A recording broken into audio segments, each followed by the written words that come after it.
Good evening and welcome to the open book. Thank you all for joining us tonight. And I must say, thank you all for being patient with us because originally this particular show was scheduled for last month. However, you all know that we had a winter storm and we had to rearrange some things and had to pivot. You know, that's our theme for today. But we had to pivot last month. And since then, we've had some birthday parties, we've had spring break, but we are here tonight and we are looking forward to what was going to happen last month, going to happen today. We have a very special guest with us tonight, Miss Paula Son, and she's going to discuss with us her new book called Pivot, okay? Now tonight, you have to pay careful attention because next week we are doing a prize giveaway. So you have to listen to some things she's going to talk about tonight because I'm going to test you to see if you caught some things, caught some clues, some answers to some things that she said. But we are so excited to have you tonight, Miss Son. And I want to thank you for being very flexible in your time and coming to be a part of this show a different time and different month. So thank you for your flexibility. Okay, so Miss Paula, welcome to the open book. I want you to, first of all, I have to say, I follow you on Facebook and you are a very intelligent woman, but you are also a very funny woman. Okay. Your posts have me rolling on Facebook. But before we get started, you have a new book out called Pivot. Okay. And it's 8 principles or 8 keys to reinventing your now. Okay. But before we get started talking about your new book, tell us a little bit about yourself. Okay. First of all, thank you so much for having me as a guest on Open Book. My name is Paula Son. I am originally from Opelousas, Louisiana, but I live in McKinney, Texas, which is north of Dallas, Texas. I went to Grambling State University and graduated with a bachelor's degree in psychology, and right after went to Louisiana Tech University and got a master's degree in industrial organizational psychology. A few years later, I became a licensed clinical pastoral counselor. So I'm certified as a licensed clinical pastoral counselor or a Christian counselor. I am a licensed evangelist. So I am a speaker, preacher, however you want to call it, whatever you want to call it. Every Monday evening, I do a prayer call live on my Facebook page where I share a message, a word from the Bible, and then pray for the remaining 7 to 10 minutes. What else? I'm a mother, I'm a sister, I'm a daughter, I'm a friend. I love to have fun. I love to laugh. And I try to find lessons in little things in life. I'm always trying to pay attention to different little things and trying to find lessons or revelation in any little thing that's going on around me. Oh, I'm also a host of a podcast. That's right. I have a podcast called The Change Navigator. I'm a host of that podcast. I'm a co-host of another podcast. It's called The Remnant by Reclaim 611. That podcast is focused on educating people about human trafficking and sex trafficking. So I'm a co-host on that podcast as well. And you can find both podcasts on almost any major media outlet, from Apple Podcasts to iHeartRadio to Spotify, Google Podcasts, all those podcast outlets. You can find those podcasts playing.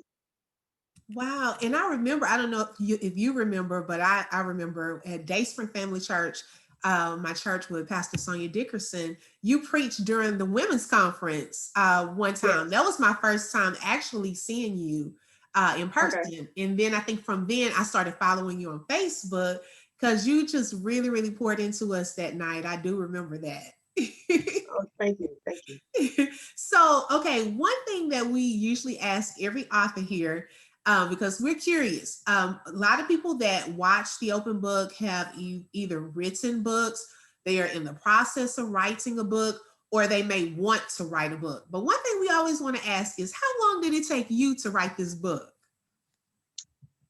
Um, I would say maybe 30 days, maybe. Um, or maybe longer. Because what happened, I was doing some teachings on pivot. And so I did like 6 or 7 teachings on it. So that was my content for my book. And then I just lumped it all in together and created a book for it. And it's really an ebook. It's not a paperback. This one is an ebook. I have a paperback, a different book that's a paperback. But this particular book that we're talking about, this one is ebook format. And I decided to do that because of the pandemic, because of, the touching and all of this other stuff, reducing touch. So it would be easier to just have it Oh. as an ebook, and a downloadable ebook that you could read. Okay. So that's pretty much what prompted you to write the book. What inspired you to write this book? Well, what inspired me to write the book was the fact that I was laid off due to the pandemic. Wow. And the way the layoff happened, it was just so shocking to me, because the day before I was actually out with the CEO of the company, delivering hand sanitizer to the police department, the fire department, photo ops, taking pictures, all of that, and then going to work the very next day, and they're like, "Oh well, we have to let you go." And I'm like, "What?" Like, Wow. I was totally blindsided by it. And when it happened, I was kind of numb. I didn't know what to think. I didn't know what I was going to do next. Then the next day, I kind of experienced my anger, my disappointment. But I had a phone call with a friend of mine that day, and I referred to her as my personal coach. And we talked through some things. She's like, "Okay, Paul, you can't sit here and cry. What are you going to do next?" And I was like, "I don't know." And so she was telling me about a webinar that she listened to. And the key thing that the man said that she took away from it, that she told me, was, "Don't panic, just pivot." So when Woo! she said that, Wait, say that it hit again. a Can you say that again? don't panic, just pivot. Wow. And so my mind went back to basketball, because from grade school up until high school, I played basketball. And one of the first fundamentals we learned is to pivot.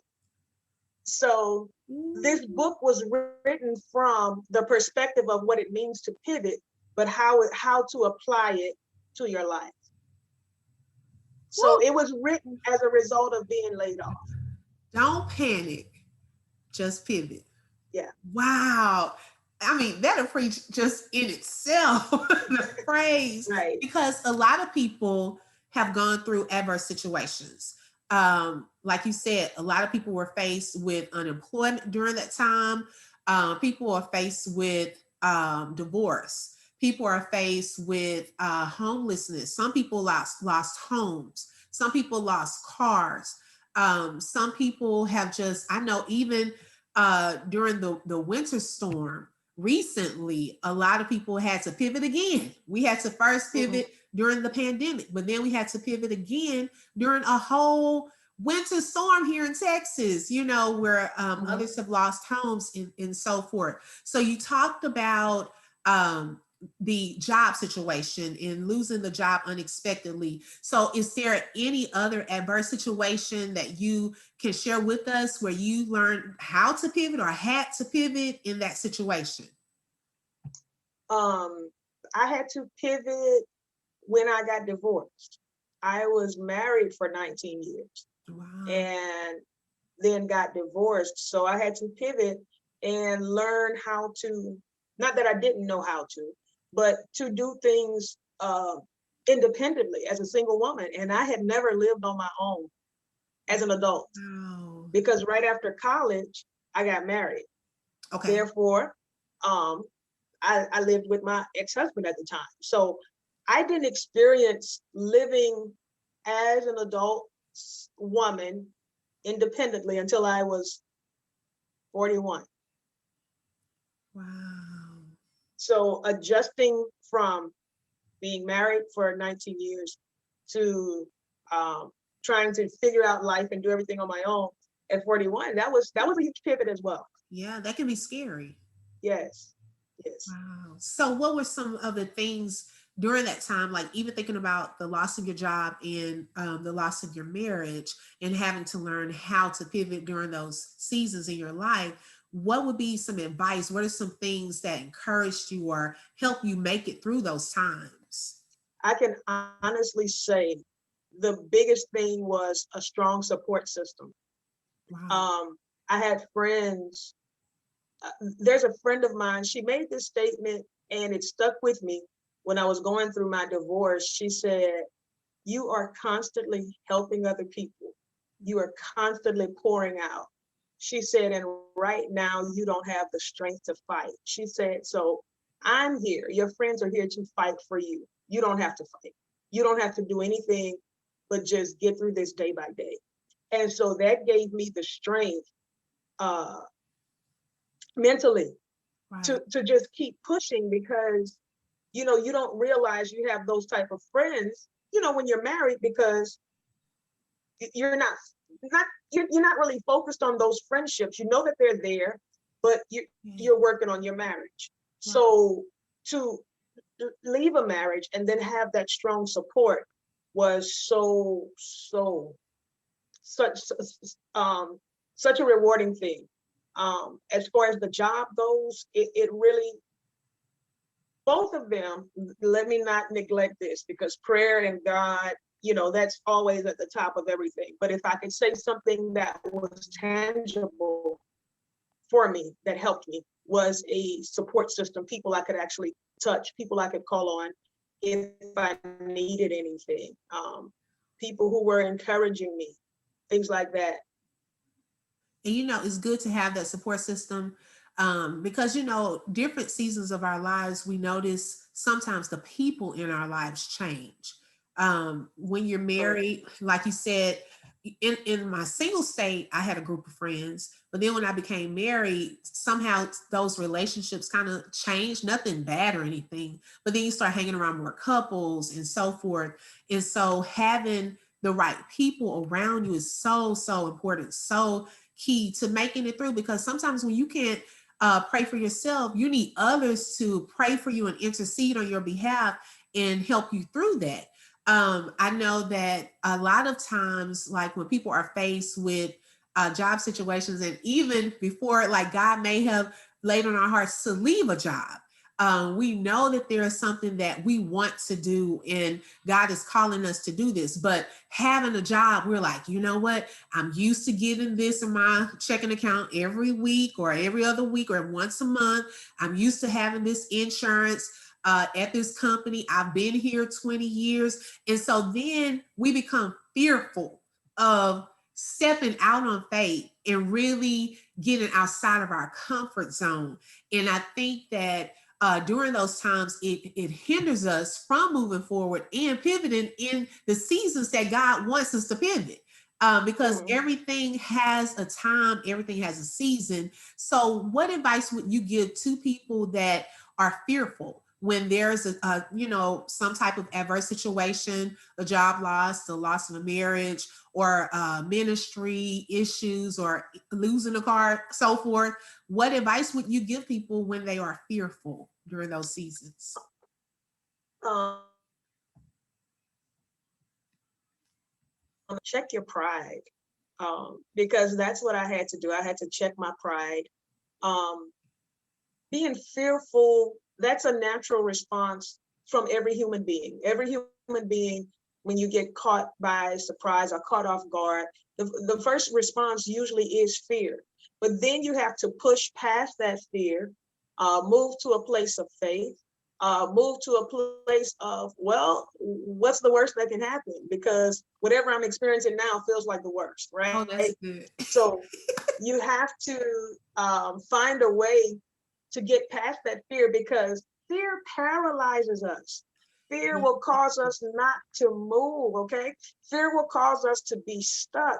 And we have to understand that whatever path that we're on, it's already preordained by God. He already sees the end of it, but we have to make certain steps in order to get to the other side of it. We have to understand that even when we feel like we're not making a step, if we're just crawling, he's still there with us. He's still there pushing us. So I'm the type of person where I love to talk about getting out of your comfort zone. And I love to refer to Peter, because all of the disciples who were on the boat could have had that same experience of walking on water, but nobody said, if it's you, bid me come. Peter was the only one who said it, so he was the only one who experienced it. Now, they were able to witness, what happened, but they didn't experience putting their feet on water and feeling what it felt like to be in control or on top, right? Walking on water. So if we don't step out of our comfort zones, we will not have testimonies of victory. Because I promise you, there is victory outside of the box. There is victory outside of your comfort zone. But you just have to understand that God is not going to let you fall. God is not going to let you fall. So that's what I have to say about that, about the fear. You better preach. Woo! Oh my gosh. Okay, so let's talk about this. So in your book, you said that you have 8 keys to reinventing your now. Can you kind of give us a brief summary of what those keys are? All right. So pulling up my book now. All right.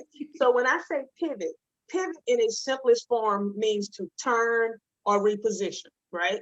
So it's simply, you mean we're going to turn from this place to maybe like this, just a small turn. It's not nothing. It's not like a 180 or a 360. No, it's just a slight movement to do something different. Right. So the 8 keys that I give are: a pivot will give you extra space.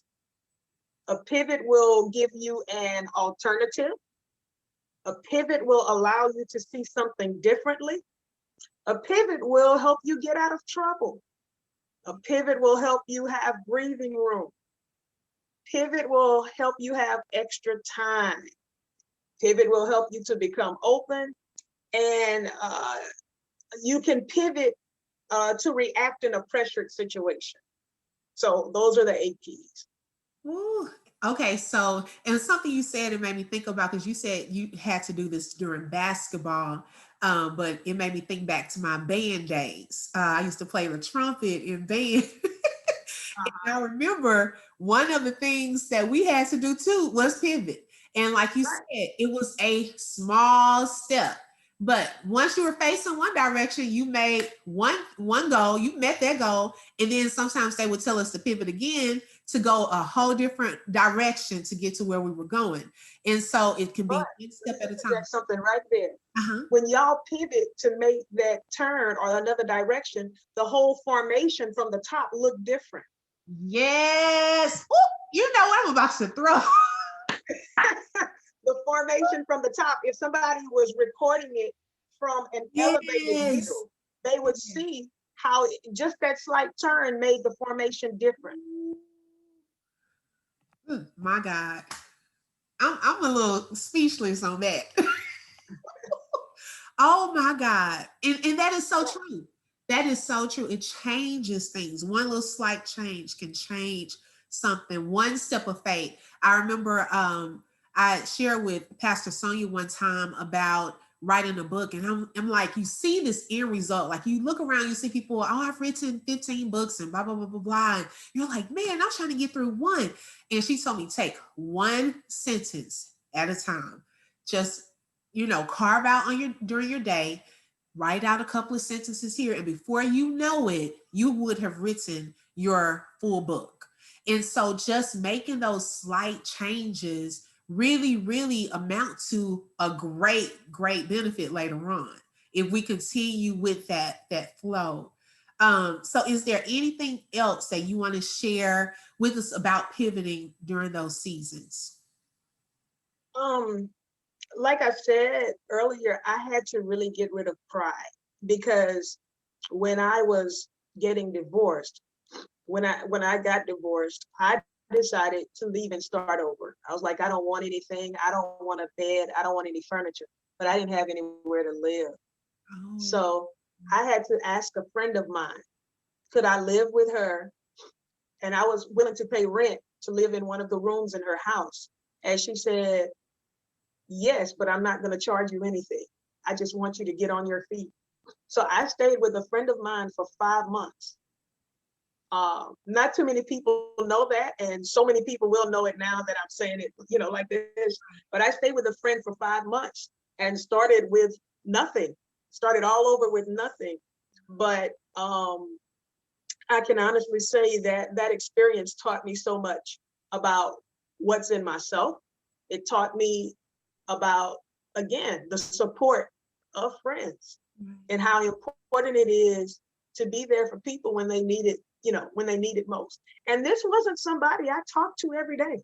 This wasn't somebody that I talked to even every month or anything like that. Right. It was just the person that God led me to ask. Right. And that is, just letting go of that pride. It seems like that's a good theme that I'm hearing throughout this is first, we have to let go of pride.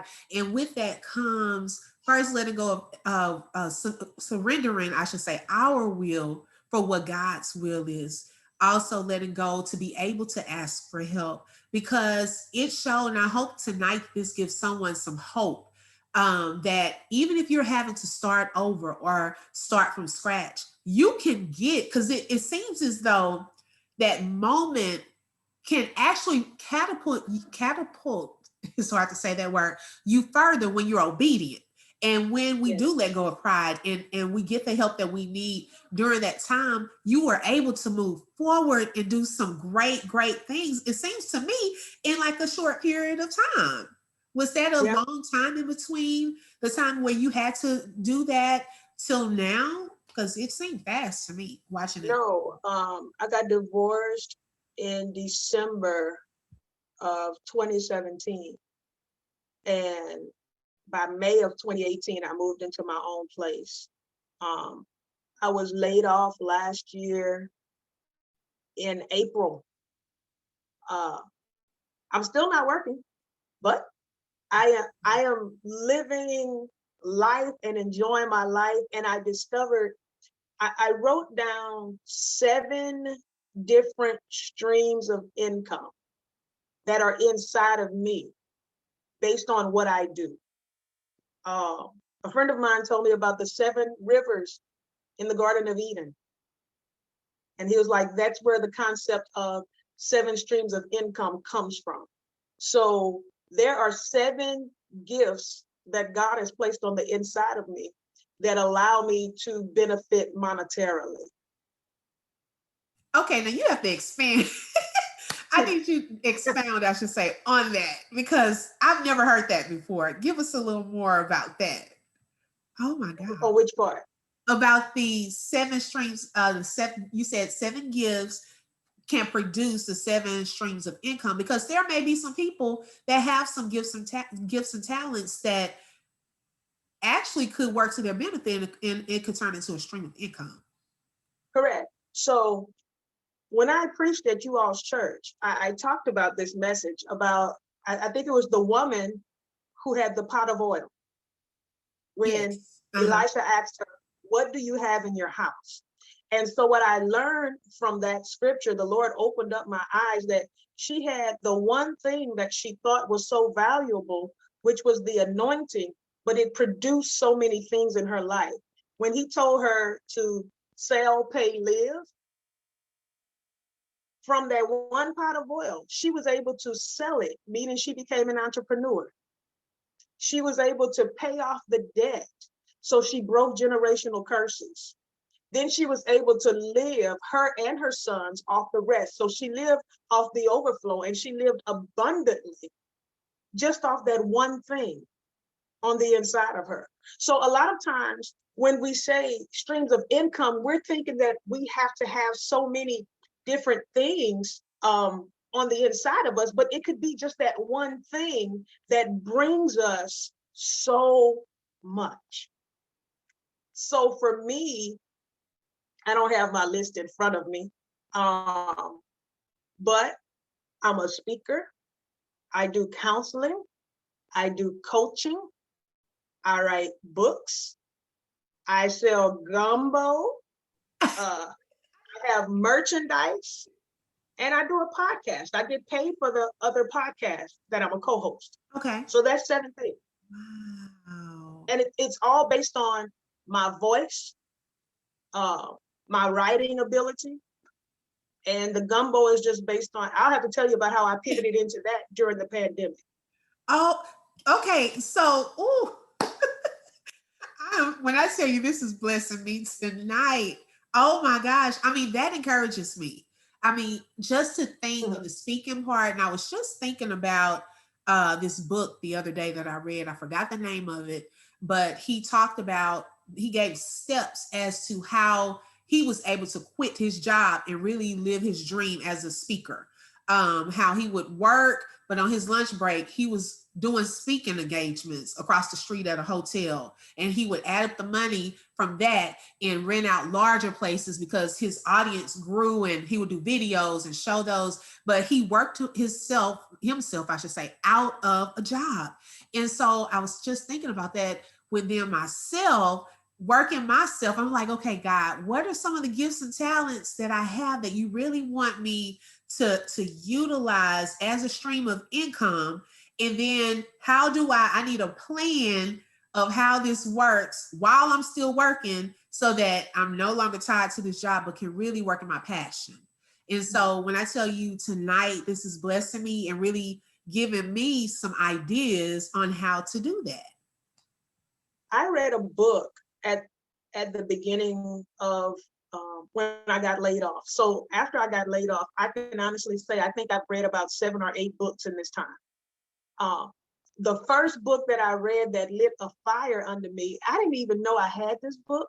It was packed away, but the book is called Millionaire Messenger. I I can't think of who it's by, but you need to get that book, Millionaire Messenger, and it will help you understand how to get your message out there, or how to pull out um, some things that are within you that God placed inside of you. And the one thing I learned from that is, before I started a podcast, I had to figure out, okay, what do I want to talk about, whatever, whatever. And he was saying that you have to be an expert in whatever you want to talk about. And a way to be an expert is to read at least 6 books on the subject, and then interview about 10 people who are experts in the area. Okay. So And six books at least, uh-huh, interview at least 10 people. Okay. Gotcha. so that's what caused me to read all of the other books, because I was just trying to get more knowledge about a certain area. Wow. Oh my gosh. Okay, because I mean, so many ideas. When I tell you this is a blessing. Okay, I do want to hear about the gumbo. Could you share with us how did you pivot into Okay, that? so I was in another group, another coach, and he said something. He said, if 3 people ask you the same question, that's the clue as to what you should be doing. And so I was like, oh, okay. So what happened, the first cool front we had back in September last year, I made gumbo. And so I was like, I'm gonna just give some to my friends, because I cook for fun. It's not for anything else but for fun. So I gave some to my friends, and one lady said, girl, you need to sell this. Blah, blah, blah. I was like, nope. I said, because I don't want the pressure of having to do it the same way every time, Yeah. without people saying, oh, it don't taste right this time. Because you know how we can be hard on each other. You know how we do it. So, Believe me, I so, and, and because it's homemade, I don't measure anything. I'm just going until I think, hey, this is right. So she told me that time, and another lady told me the same thing. So then when I did it again in October, and this other lady texted me, she was like, girl, you need to start your catering business. She said, believe me, if you make it, people will buy it. She said, I just feel God wants you to do that. And I was like, I'll think about it. Then 2 guys hit me up in my inbox. They said, how much would you charge me to make a pot of gumbo? And I was like, okay, that's more than 3 people. So I was like, let me try this. So I did my first sale in November. November 21st was the first sale. And it's been going well. I haven't done it in March because I've been kind of busy, but it's been going well. I have people who drive literally from Fort Worth to McKinney to get it. I had people ask me to travel to Houston to do a pop-up in Houston. Did it in Houston. I have people who want me to come back to Houston. So it's just something that I just discovered on the inside of me during this pandemic. I had time and I was like, okay, well, let's do it. So stream of income. Oh my goodness. Cause like it's something similar to me, happened to me as well. With my cakes, because during that year I had lost a son. I had a miscarriage. And so I remember we were in school and I said, well, when I get out of school during summer break, I'm gonna be depressed. I just want to get on the couch. And I plan to be depressed. And so I remember one of my husband's moms, my mother-in-law, her friend asked me to do a 7-Up cake out of the blue. And I'm like, 7-Up cake? I don't know how to do a 7-Up cake. So I looked up a recipe, made a cake. And so I think she asked me for one more cake. So she said, girl, you need to sell these cakes. So every time I made her a cake, I took a picture and I posted a picture. So then I had other people asking. And from 2000, that was 2016 until now, that's how Mrs. Mabry's Unique Dessert started, with the cakes. Out of that, Wow. and I'm not even a baker. Like, people that know me and knew me pre-marriage, my single state, they can vouch that no, she was not a cooker. My mom, bless her sweet soul, rest in peace, she would tell you, I tried to show her how to cook. I can cook now, as far as like as much as I can for our family. But as far as like being a natural baker, it's not me. I have to give all glory to God. I pray over every cake. And I thank God for the times, the seasons, when it's booming, and when, the downtime we have, of course, during the school time. But yeah, we just never know how something that's in us will come out and we can turn it into a business. And so that really sparked that. So how will people be able to get in contact with you to order a book if they wanted to? All right. You can email me at thechangenavigator@gmail.com. Or you can visit my website, www.thechangenavigator.info, and you'll see the podcast on there. The book is available on Amazon Kindle. Okay.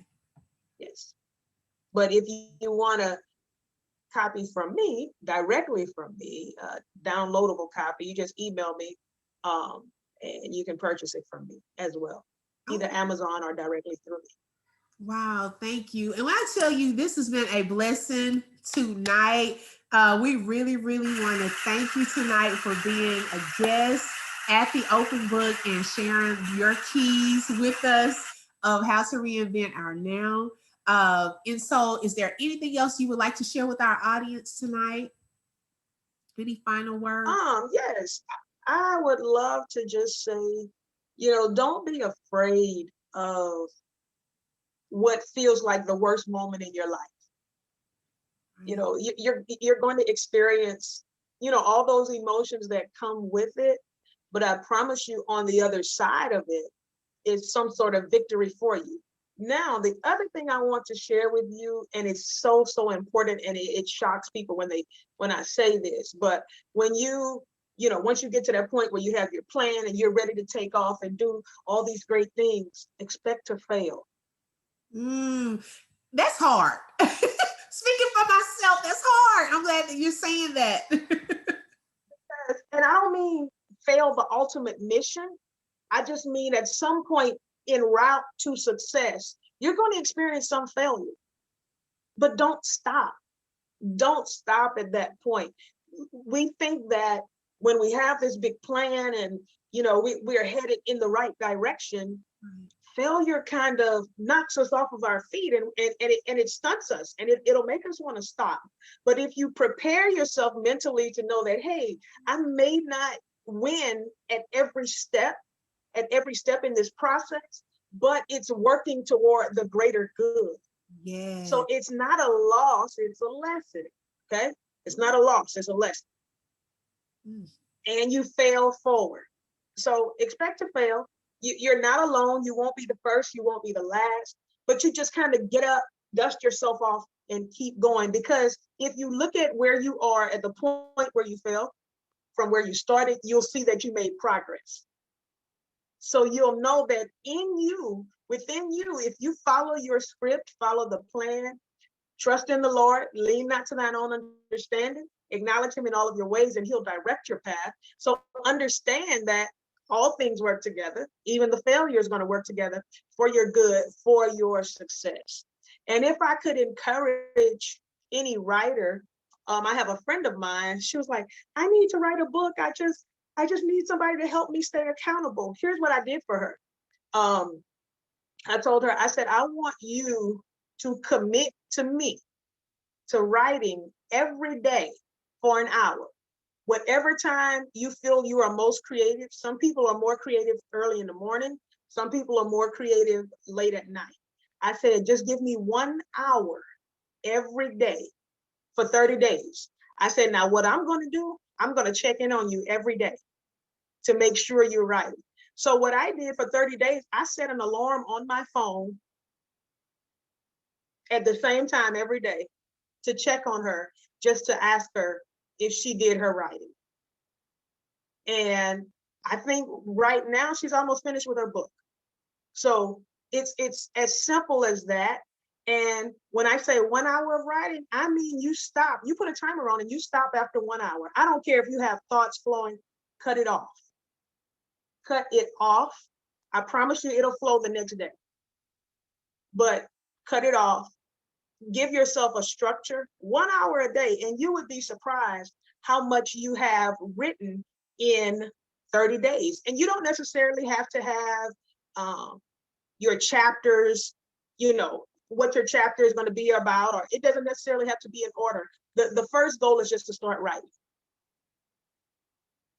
So that's how I've been able to write. That's how I've written 2 books. Wow, that's powerful. That's good advice. I thank you, because I am going to do that. I am going to hold myself accountable and do that so I can finish, because I have the outline. I have, I think, one chapter completed, and I just need to continue to go. So Yeah, this is you'd be surprised how much you can get accomplished in 1 hour of writing. Wow. Thank you. And your process may be longer than 30 days, right, but you will see that you have a lot of information after 30 days. Wow. That's a blessing. That's a blessing. You did yours in 30 days, this last book. Yeah, about 30 days. And then, I had to tie it all together, then get it edited. But the writing part was about 30 days. Okay. Yeah. Got you. Okay. But it's a short book as well. So it's not this long suspense novel or anything like that. Right. It's not like that. So but it's powerful. Yes, but it just depends on what you want, how big you want your book. I read a powerful book, I want to say this, and it's called One Small Step Can Change Your Life. That's one of the books I read, and the book is probably about this big. Wow. It's so cute, but it has so much information in it, like so much information. And they probably finished that in 30 days. Probably. The impact is really not the length sometimes, but the impact that it makes. Right. The words and the advice that is given, that's powerful. Yes. Wow. Thank you, Paula, so much.